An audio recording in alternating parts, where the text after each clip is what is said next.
Welcome to Cadenza 440. I want to talk about a musical taboo called parallel fifths.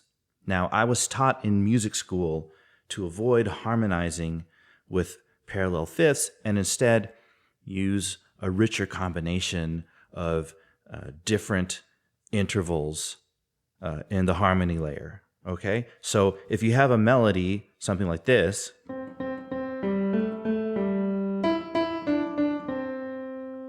maybe you'd harmonize it with intervals, something like this. All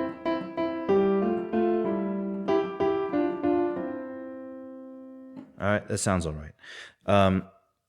But if you used parallel fifths, it would sound like this.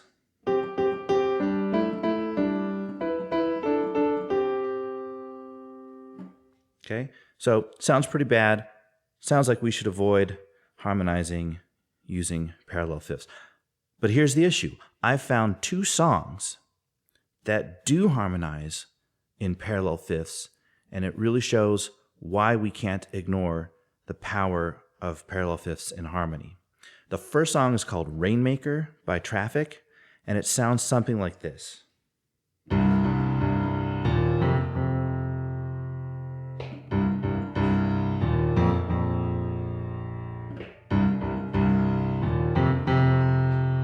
Those are all parallel fifths.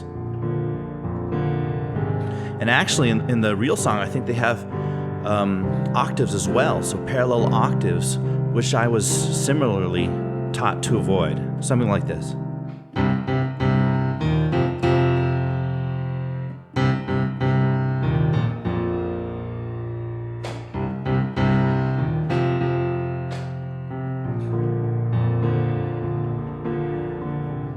Okay, and the other song that uses parallel fifths is called World of Squares by Niels Frahm.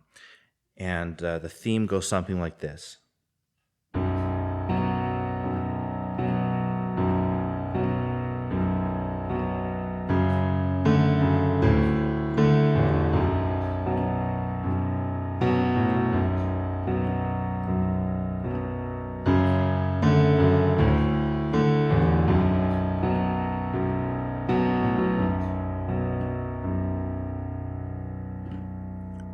I mean, that's a powerful theme.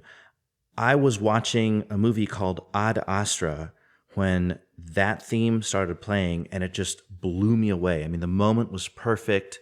The context that it was in, without giving too much away, was at a moment in the movie when the planet Mars starts to become thematically very important.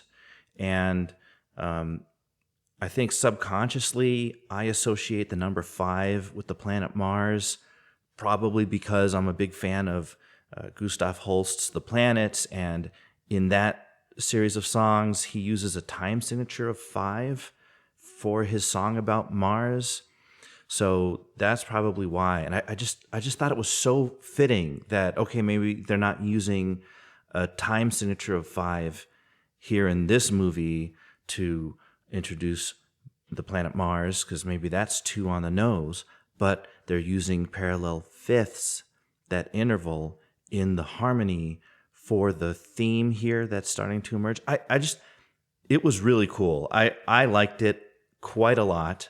I liked it so much that I got the soundtrack for the movie and could not find it on the soundtrack, and I kept listening to it and trying to jog through different songs, and I couldn't understand why this song was missing from the soundtrack. And then I went on the internet and found that there's like a whole subculture of people who heard this theme at that moment in the movie and then subsequently looked for it in the soundtrack for the movie and found the same thing that I did. It's not there. It's just not there. Even though it was like the most powerful musical moment in a movie that already has a very powerful musical soundtrack. I mean, most of it was written by Max Richter. I mean, it's just a phenomenally powerful soundtrack in general, but this moment was the top moment in the whole movie, and yet it was not included on the soundtrack. So I think people started to complain, and somehow got in touch with Niels Frahm, and he released a version, maybe a more original version of it than even what was used in the movie, I think. Anyway, it's called World of Squares by Niels Frahm. I'll link it below. So take a look at that. And also enjoy Rainmaker by Traffic.